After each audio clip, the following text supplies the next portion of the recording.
Permisi. Ya, silakan. Silakan duduk dulu. Oke. Oke. Sebelumnya boleh perkenalkan diri dulu. Saya Mawar Iya. dari Fakultas Ekonomi. Ekonomi. Sekarang saya di semester 3. Semester 3 ya? Iya, benar sekali. Bagaimana tadi perjalanannya sebelum datang ke sini? Lancar sih sejauh ini, Kak.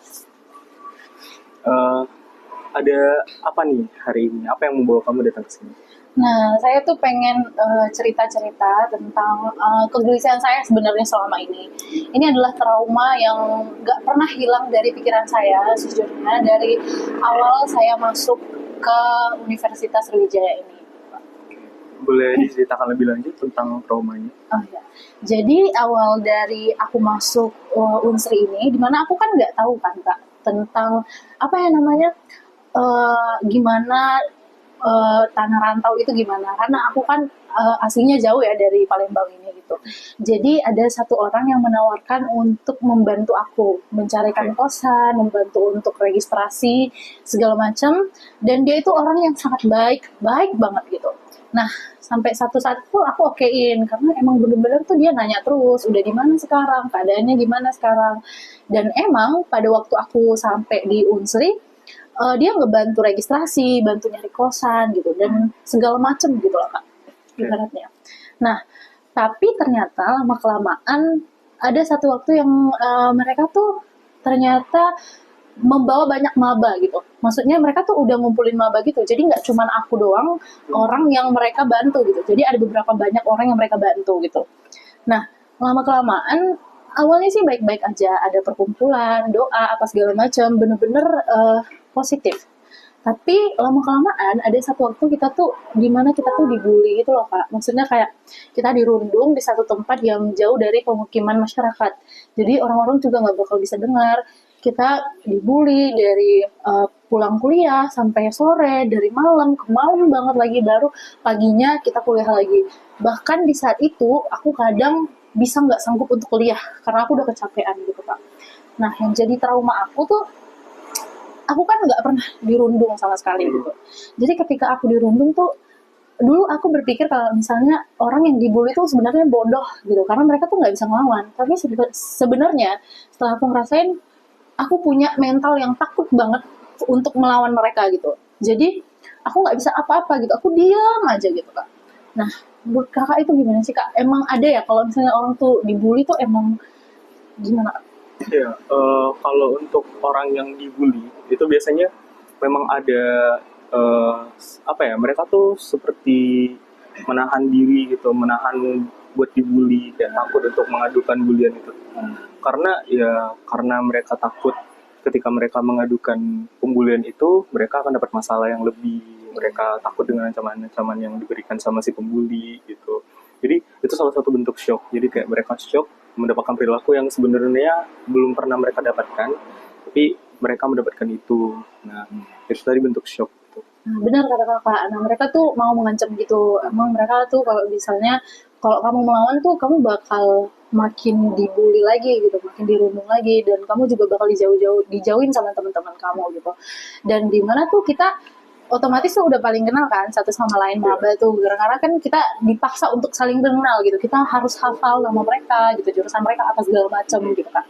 Nah jadi di luar kampus aku nggak bisa dong bersosialisasi lagi karena aku udah terlalu capek untuk bersosialisasi di organisasi terlarang. Nah organisasi itu udah dilarang sebenarnya di Unsri Kak gitu ya. Nah itu aku baru tahu gitu.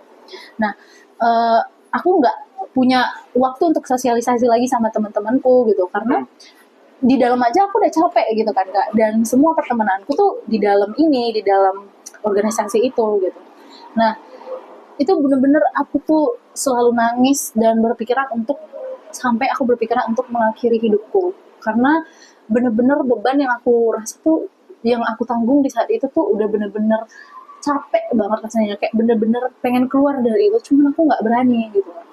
Nah sampai ada satu waktu aku udah nggak kuat lagi dan aku lapor ke orang tua gitu, dan mereka sebenarnya tuh di organisasi terlarang ini kita dilarang untuk melaporkan ke orang tua kita.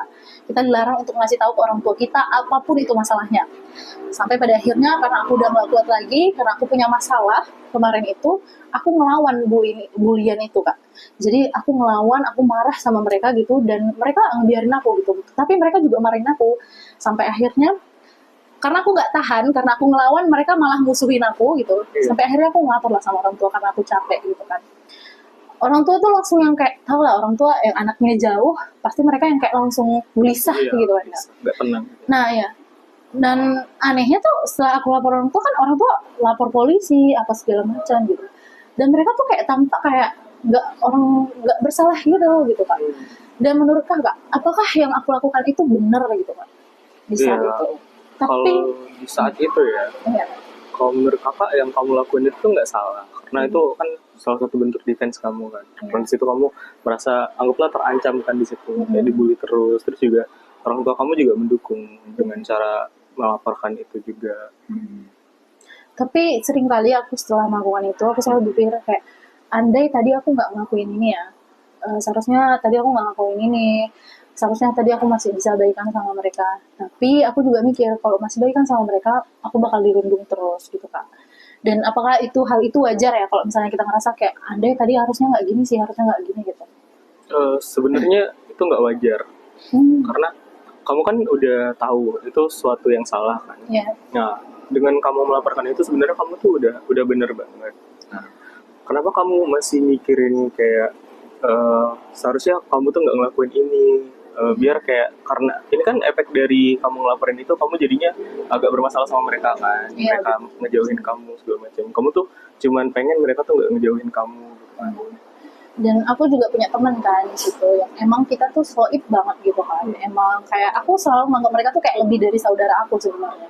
Kayak mau masalah, ada mereka masalah, aku bantu segala macam gitu.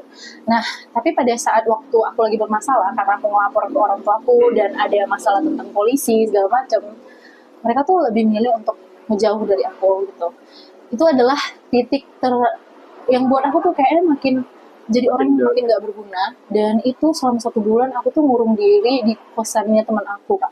Jadi bener-bener aku gak keluar, aku gak ngomong sama orang, paling aku kuliah, setelah itu pulang, setelah itu aku ngurung diri sampai besoknya lagi kuliah. Apakah hal itu wajar gitu Kak, kalau selama orang dalam masa depresi gitu? Kalau untuk orang yang depresi itu memang biasa dilakukan. Orang depresi itu cenderung memang menutup diri kan. Tapi apakah itu wajar untuk merespon suatu hal, diresponnya dengan cara seperti itu tidak. Masih banyak cara lain yang bisa dipakai buat merespon hal itu tadi. Nggak selamanya merespon sesuatu yang kayak tadi itu dengan cara mengurung diri. Kita bisa bercerita, contohnya kan, kayak yang kamu lakukan sekarang. Kalau misalnya kamu mendem itu sendiri kan, lama-lama juga makin numpuk lagi, makin depresi, makin stres. Nah, dengan cara kamu bercerita, itu tuh bisa mengurangi pikiran kamu tadi, stresnya berkurang dengan cara bercerita. Tapi waktu itu kan aku nggak punya teman cerita kan Kak. Jadi hal itu tetap nggak wajar ya? Ya wajar dilakukan orang yang depresi, tapi kalau orang yang biasa itu mau menangani permasalahan tadi itu nggak wajar, karena ada cara lain kan, kayak yang saya bilang tadi, cara untuk merespon hal yang tadi tuh dengan cara bercerita. Tapi kan posisi kemarin itu kamu nggak ada teman untuk bercerita, jadi kamu bingung cara ngeluapin emosinya itu seperti apa, jadi kamu lebih memilih mengurung diri kan. Jadi ya menurut saya itu wajar hal yang dilakukan oleh orang yang depresi, dan itu biasanya depresi yang bisa dibilang belum terlalu berat. Berarti belum terlalu berat. Tapi kalau misalnya orang dirundung, biasanya kalau ke masa depannya, apakah ada efek gitu Pak? Ada. Biasanya apa? Biasanya antara dia menjadi orang yang cenderung pendiam, atau dia melampiaskan hal yang terjadi sama dia. Misal dia dirundung di masa lalu, nah kedepannya itu dia bisa saja membuli orang lain juga, jadi melakukan perundungan yang bahkan lebih parah lagi. Tapi cara untuk menghindari itu? Cara untuk menghindari menjadi perundung juga? Iya. Kalau misalnya kamu memang dirundung, kamu tahu perundungan itu salah, jadi kamu biar mengstop hal itu, ya seharusnya gimana ya, kamu harus menyadari bahwa perundungan itu tuh salah. Jadi dengan kamu menyadari itu, kamu kan nggak bakalan melakukan itu lagi ke orang lain. Jadi kayak kamu sadar perundungan ini salah, cukup di aku aja, jangan orang lain kena. Tapi dampak yang aku dapat ya waktu itu Kak, setelah aku dibully gitu, aku memilih untuk keluar dari organisasi itu. Yeah. Emang bener aku dijauhin sama mereka. Pernah satu waktu itu aku kan susah kan jadinya bersosialisasi sama orang luar, karena aku udah terlalu bersosialisasi, udah capek banget lah di organisasi terlarang itu gitu. Setelah aku pindah ke kosan yang baru, itu bener-bener rasanya tuh kosong, karena aku nggak punya teman cerita, aku nggak punya teman untuk kayak ngomong aja gitu. Jadi ada satu waktu tuh kalau misalnya aku keluar, apalagi kalau ketemu sama mereka tuh natap aku seolah-olah tuh aku manusia yang paling jijik di dunia gitu kan. Jadi mereka tuh kayak ngeliatin aku tuh yang kayak apa sih gitu. Kayak setelah mereka ngeliat aku, terus mereka yang kayak ngode-ngode sama temennya gitu. Aku nggak tahu itu perasaanku aja atau gimana, aku nggak tahu Kak. Tapi itu adalah hal yang aku rasain, dan itu berat banget untuk aku laluin kemarin itu. Untuk bertemu mereka tuh, untuk keluar dari ruangan, meskipun aku udah jauh ya dari mereka, udah keluar dari organisasi itu. Untuk keluar dari kosan aku aja, aku nggak berani. Karena aku takut ketemu sama mereka. Aku takut mereka tuh ngeliat aku gitu. Karena tatapan mereka ke aku itu aja udah ngebuat aku down gitu. Udah ngebuat aku yang kayak rasanya tuh sedih banget gitu. Dan ada satu waktu tuh ada libur 2 minggu waktu itu, dan itu aku benar-benar nggak ada ngomong sama siapa-siapa, aku nggak ada bicara sama siapa-siapa, benar-benar selama 2 minggu itu adalah masa-masa terberat aku nangis di kosan, itu benar-benar nggak ada yang denger, kayak setiap hari tuh aku nangis gitu, setiap hari aku nggak ada teman cerita gitu. Kalau misalnya aku mau beli makan aja nih keluar, ketemu sama mereka, pulang-pulangnya ke kos aku bakal nangis, aku bakal yang langsung kayak aku tuh orang jahat ya, apa karena aku pengen ngebebasin diriku ini aja harus kayak gitu ya, mereka tuh harus nanggapin aku kayak gitu ya Kak. Aku ngerasa kayak ya sakit banget gitu kan Kak. Tapi apakah emang benar ya kalau misalnya orang dirundung tuh, ketika ngelihat orang yang pernah ngerundung dia, meskipun dilihat aja tuh rasanya kayak kayak dia tuh udah jatuhin mental kita gitu, apakah itu kitanya yang salah atau gimana? Enggak, bukan kitanya yang salah kalau misalnya kita ngerasa seperti itu ya. Itu juga respon dari trauma kita. Kayak ada suatu hal yang traumatik lah. Ketika kita kayak, misal kita punya trauma nih, kita ngeliat sesuatu yang berhubungan dengan trauma itu. Kalau di cerita kamu kan orangnya kan. Nah, pas ngeliat orang itu tuh kayak balik lagi memori-memori selama di tempat situ, kayak kamu keinget lagi gimana cara mereka itu berkomunikasi dengan kamu, cara mereka memperlakukan kamu, itu memorinya balik lagi. Nah, mungkin itu juga yang kayak bikin kamu tuh kayak rendah banget. Nah, kadang orang yang biasanya dibully, mereka akan menganggap diri mereka itu tuh rendah. Jadi mereka tuh bakal rendah diri di situ. Nah, rendah diri ini kan beda dengan rendah hati. Kalau rendah hati itu kan sifat baik kayak gitu. Kalau rendah diri ini itu sifat yang negatif banget. Jadi kayak ngelihat dirinya kayak aku ini nggak berharga gitu. Iya benar banget. Memang di waktu itu aku ngerasain kayak aku salah apa sih sampai aku aku ngerasa kayak aku tuh kayaknya jahat banget ya gitu. Sampai aku ngerasa kayaknya aku jahat banget ya, kayaknya aku terlalu jahat. Sampai benar-benar temen aku yang biasanya satu soib banget sama aku di organisasi itu melihat aku tuh yang kayak sih kayak gitu Kak. Dan benar-benar kayak nggak nyangka aja gitu. Aku tuh kalau misalnya berteman tuh emang bener-bener sehabis itu sama dia gitu. Tapi kalau misalnya dia yang kayak gitu, aku langsung kayak kok dia jahat banget ya ninggalin aku kayak gini gitu. Sejahat itu Kak gitu. Sampai setelah waktu aku masa-masa depresi itu, aku tuh meskipun keluar gitu, ada kegiatan di luar, aku mulai bangun kegiatan aku sendiri gitu, tapi tetap aja rasa takut tuh selalu ada di dalam hati sama pikiran aku, bilang kayak kau tuh orangnya jahat kok, kau tuh nggak pantas kayak gini gitu. Apakah itu wajar Kak? Ya balik lagi, itu hal biasa yang terjadi kalau misalnya emang orangnya itu masih punya trauma gitu. Nah, kamu tadi kan bilang kalau misalnya kamu udah mulai punya kegiatan di luar kan. Nah, boleh diceritain dulu kegiatannya itu apa? Nah, aku ada kegiatan di organisasi, dan organisasi ini udah pasti disetujui sama kampus gitu.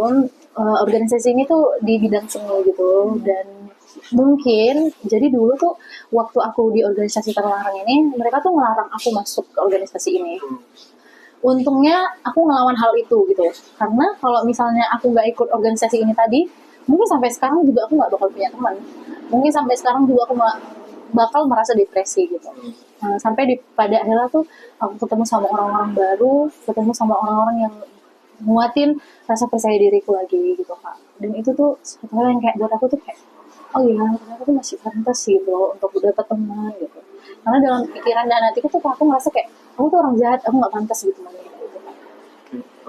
Selama lagi di organisasi itu masih ada nggak kadang kayak keinget pas misal kamu lagi sedih kan, Iya. terus kamu ikut kegiatan di organisasi, nah itu gimana? Masih kadang kebawa kah memori-memori sedihnya? Iya. Kadang kalau misalnya aku sendiri ya, aku tuh orang yang gimana ya Kak, kalau misalnya lagi pokoknya nggak bisa dibiarin sendiri gitu orangnya. Jadi kalau misalnya aku sendiri agak sedih sedikit, yang aku inget tuh misalnya aku punya satu masalah gitu. Nah dari masalah itu melebar semuanya. Jadi aku inget waktu aku dibully, aku inget waktu aku mereka tuh bener-bener ngomong di depan wajahku, ngebentak-bentak aku, narik-narik baju aku gitu. Itu bener-bener langsung yang jadi kayak beban lagi bagi aku gitu. Itu sih Kak, biasanya. Kalau misalnya aku sedih, aku pasti bakal inget sih salah satu memori waktu aku dibully itu. Oke, kalau misalnya kamu lagi kayak pernah nggak tiba-tiba lagi santai atau lagi ngerjain tugas terus tiba-tiba memori yang bikin trauma tadi tuh balik lagi, itu pernah nggak? Iya pernah, dan aku tipe orang yang sering kalau misalnya aku ngerjain tugas nih, fokus banget ngerjain tugas gitu, asik nulis gitu. Tapi dalam pikiranku tuh terus ngomong gitu, selalu ngomong kayak ini, kau ingat gak sih waktu kau gini. Jadi kayak ada yang berbicara juga di pikiran aku gitu Kak, yang selalu kayak, sampai aku tuh yang kayak, ih diam kayak gitu. Tapi aku nggak bisa ngebalas itu gitu. Apalagi misalnya kalau misalnya sebelum tidur kan, aku biasanya tuh kayak berangan-angan gitu. Pas aku tutup mata tuh selalu ada yang bicara, kau ingat gak sih waktu ini gini. Dan itu hal-hal yang memalukan gitu. Maksudnya waktu aku ngelawan pembulian itu gitu, waktu aku marah-marah sama mereka, dan itu kalian kayak, aduh kenapa ya aku ngelakuin itu gitu Kak biasanya. Kalau lagi tiba-tiba kan memorinya itu datang, biasanya apa yang kamu lakukan biar kayak mengalihkan pikiran sejenak dari pikiran? Aku biasanya aku bakal berhenti dulu ngerjain tugas aku itu. Maksudnya berhenti dulu dari pikiran aku langsung yang kayak, kalau bisa aku biasanya tuh nyanyi, atau biasanya tuh aku yang kayak apa yang bisa aku beresin di kosan, apa yang aku bisa beresin sekarang aku beresin. Nah itu cara aku untuk kayak ngeberhentiin pikiran aku tuh merusak gitu lah Kak. Ya, cara yang kamu gunakan itu cara-cara positif semua. Karena kadang orang kalau lagi punya masalah, pelampiasannya itu tuh ada dua, ada yang kayak negatif, ada yang positif. Nah, kamu tadi pelampiasannya itu kayak yang positif. Kalau yang negatif tuh biasanya kayak ke obat-obatan terlarang, terus juga merokok. Kalau kamu tuh positif karena kayak lagi stres, bersih-bersih, itu positif. Bagus cara yang kamu gunakan. Itu kenapa bisa kepikiran pakai cara itu kayak bersih-bersih? Karena biasanya kalau aku ya, kalau udah dengerin musik kayak gitu ya, pikiran aku nggak bakal ganggu Kak. Maksudnya kayak sekalian nyanyi, kalau mulut dan nyanyi tuh pikiran nggak bakal bisa ngomong kan. Maksudnya kayak mulut tuh udah berbicara apa segala macam gitu. Terus kalau lagi bersih-bersih, kita pasti mikirin apa yang kita pegang. Maksudnya misalnya bersih-bersih nyapu gitu, bagian mana lagi ya yang kotor gitu, pasti kita lagi nyari gitu. Pikiran kita tuh nggak sampai ke hal-hal yang aku takutin tadi gitu. Tapi misalnya gini, aku beresin lemari gitu, ini gimana ya cocoknya aku buat gitu, dan nggak bakal sempet pikiran aku tuh mikirin hal itu lagi gitu. Tapi gitu Kak, kalau misalnya lagi ngerjain sesuatu lagi, pasti bakal ingat lagi gitu. Nah itu biasanya caranya gimana sih Kak untuk mengurangi hal-hal yang kayak gitu? Mengurangi hal yang ya, kalau misalnya kayak pas lagi diem tuh tiba-tiba pikiran nih ngomong gitu. Bahkan belakangan ini aku tuh tidurnya jam 3, jam 4 gitu. Karena bener-bener sesakit itu pikiran aku sekarang gitu. Banyak banget yang aku pikirin. Sebenarnya ada caranya. Cara pertama itu ya, terapi. Kamu bisa pakai cara terapi biar kayak benerin memori kamu yang jahat tadi tuh biar kayak nggak bangkit terus kayak gitu, itu bisa terapi. Cara kedua ya kamu sering-sering lagi kayak denger musik atau beres-beres. Kalau lagi tugas coba buat kayak dengerin musik aja gitu biar pas lagi nugas tuh fokus nugas aja, nggak mikirin memori buruk. Terapi ini maksudnya kayak ke psikolog gitu ya? Iya, itu bisa. Tapi kakak pernah dengar nggak sih kalau yang katanya orang tuh kalau psikolog tuh gila gitu? Itu adalah satu hal yang aku takutin. Kalau aku ke psikolog tuh aku gila, berarti aku orangnya gila gitu. Enggak.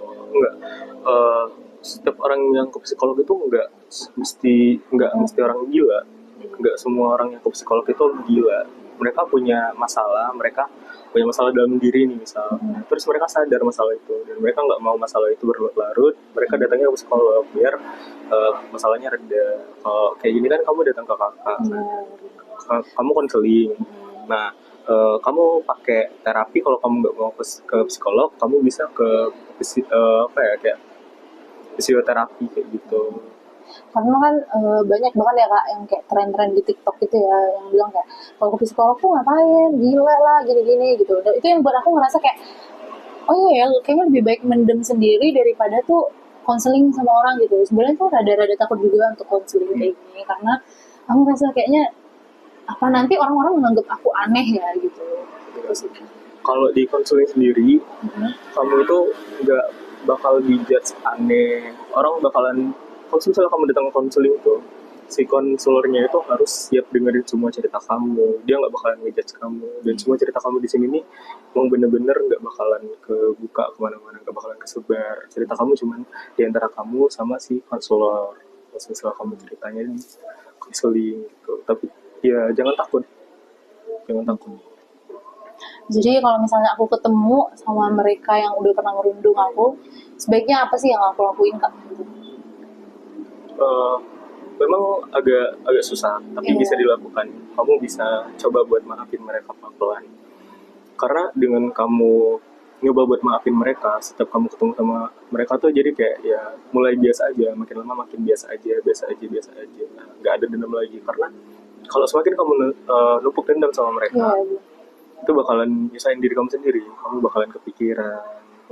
Iya. benci juga Iya, gitu.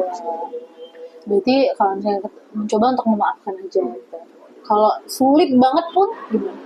Gak apa-apa, maafin aja. nggak apa-apa, pelan-pelan. Itu aja sih kak yang aku pengen ceritain. Makasih ya kak udah jadi konseling aku, udah dengerin semua keluh kesah aku. Ini tuh benar-benar hal yang selalu aku simpan dalam hati aku, bener-bener yang kayak satu hal yang takut banget aku ceritain sama orang-orang gitu. Karena aku takut banget ngejudge, tapi untungnya kakak nerima cerita aku. Makasih ya kak. Sama-sama. Iya. Jadi ini kakak izin menyimpulkan kan. Jadi kamu kan udah cerita tadi masalah kamu mengenai organisasi tadi kan. Di organisasi tadi kamu dirundung, terus kamu akibat dari perundungan itu kamu jadinya trauma kan. Traumanya juga masih mengganggu sampai sekarang. Nah, kamu udah dapat caranya biar kayak mengurangi rasa trauma tadi. Iya. Terima kasih udah datang pada hari ini, kakak hargai banget keinginan kamu untuk bercerita, keberanian kamu untuk bercerita, kakak ucapin terima kasih banget karena kamu udah berani terbuka dan berani untuk datang ke sini. Sama-sama kak. Ya. Makasih ya Kedepannya kak. kalau misalnya kamu masih masalahnya berlanjut atau kamu Iya. punya masalah baru, kamu bisa datang ke kakak. Siap. Thank you ya kak. Ya.